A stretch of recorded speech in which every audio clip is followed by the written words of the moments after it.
Everybody, it's Chris Seeds, Wootini from GayGamer.net, here with another weekly video podcast. To start, I wanted to mention that I had a blast at Jurassic World. I'm a huge fan of Jurassic Park, and I've seen it humpty-jillion times, and I also like the second one, except for the end. I always turn off the movie when they leave the island, because the whole thing of the T-Rex rampaging through San Diego annoys me. And the third one's okay, I guess. I don't have any strong feelings about the third one.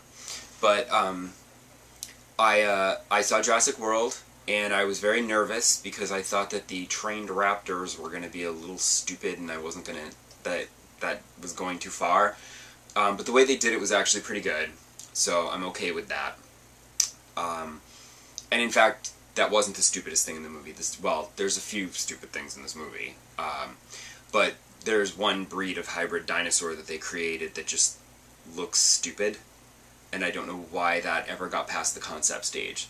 But the movie itself is a lot of fun, lots of callbacks to the first Jurassic Park, and of course Chris Pratt continues to be super hot and awesome, even if he is just playing Chris Pratt. Like, the characters are all kind of the same. But it was a little weird to suddenly have, like, actual skilled people in the, because the other ones are all about normal people who get caught up in this, and, they're not action stars, like Laura Dern and Sam Neill and Jeff Goldblum and Julianne Moore and Vince Vaughn. They're not action stars, so it was like they were always casting against type, especially with William H. Macy and Taylor. Like, come on. But, here you have Chris Pratt, who is an action star, and obviously, you have your standard action. And the action was great. I did get to see this one in 3D, because I insisted that this one I wanted to see in 3D, just because I was afraid I wasn't going to enjoy it, and I wanted the 3D to help. I don't think I needed the 3D help. It was pretty awesome 3D, though, to be fair. But I think I would have enjoyed the movie in 2D anyway. And it is a testament to how much I enjoyed the film, with the dinosaurs eating people, because that's what they do. There were like a half a dozen teenagers sitting next to me in this row and the one behind it that were just so annoying. They were laughing too loudly, they were screaming too loudly, they were overreacting at every little thing, and I was just like, damn. But I still enjoyed the film, so that just goes to show you. The other thing that I enjoyed this weekend was FlameCon, which I have mentioned before. It was the first LGBT comic book convention, put on by Geeks Out, which is a organization in New York City. They also have another branch in Chicago, and they might have one in California somewhere, I'm not sure. Just basically uniting queer geeks of all stripes. And the convention was great. It was a lot of fun. I mean, it also helped that, like, I basically, like, all of my friends were there attending, most of them. So, like, I kept seeing all my friends everywhere I turned. But they had all these tables full of queer comics creators, artists, writers.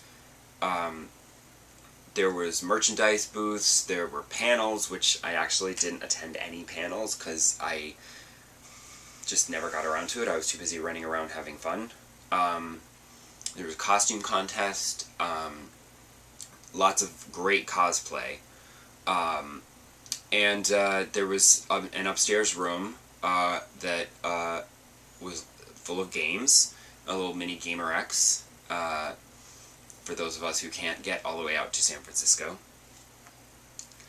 It was great. I had a lot of fun, and at the end of the evening, there was like a couple hours break, and then you came back at 8 o'clock, and they had a whole burlesque show in the main ballroom. They created this huge catwalk, and they had all kinds of performances, stuff like,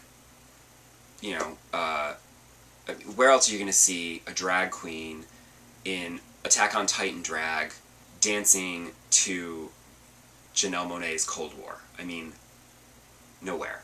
Or how about a Peggy Carter drag performance set to Bang Bang, He Shut Me Down. I also really enjoyed the Tank Girl who got up there and did a whole great big routine with hula hoops that was extremely impressive. And of course, there were men who took off their clothes as well, one of whom was an actual porn star, because it was also sponsored by Cocky Boys. That was the adult portion. Kids could come in the day. The evening was for the adults. I hope they do it again next year. I have no doubt they will. It was a huge success. And hopefully next year the venue can just turn on the air conditioning a little higher, because it was a little bit warm. But it was still fun, even though it was a bit warm. Luckily, some of us were not wearing, the skimpy costumes helped in that kind of heat. The other thing I wanted to touch on real quick before I go is E3 is coming, and we have an article on the site where all of us talk about what we would like to see from this year's E3, and as I said in the article, I don't know. Obviously, I'm anticipating an Animal Crossing announcement for the Wii U, because they just announced some Animal Crossing amiibos that I'm now going to have to get, which is annoying because the amiibos tend to be really difficult to get, and I'm afraid that the Animal Crossing ones are going to be like, not as common, and I'm going to have a lot of trouble collecting all of the Animal Crossing amiibos. And if I don't get them, I'm going to be pissed. So I'm assuming that's leading into an Animal Crossing Wii U. Whether it'll be out by the end of the year or we'll have to wait until next spring, I don't know. Because there's nothing coming that I'm like, oh, I want to see more of this at E3.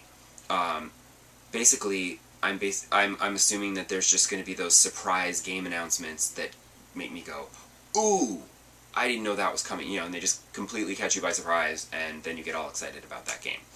And that's pretty much what I'm anticipating, is a bunch of those. So we'll see.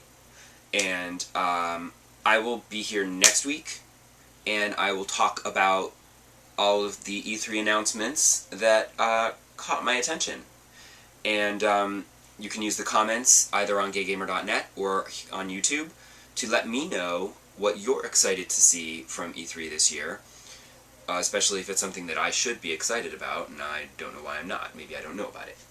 And we'll come back next week to discuss what we've seen. Okay? So take notes, do your homework, and I'll see you back here again next week. Bye!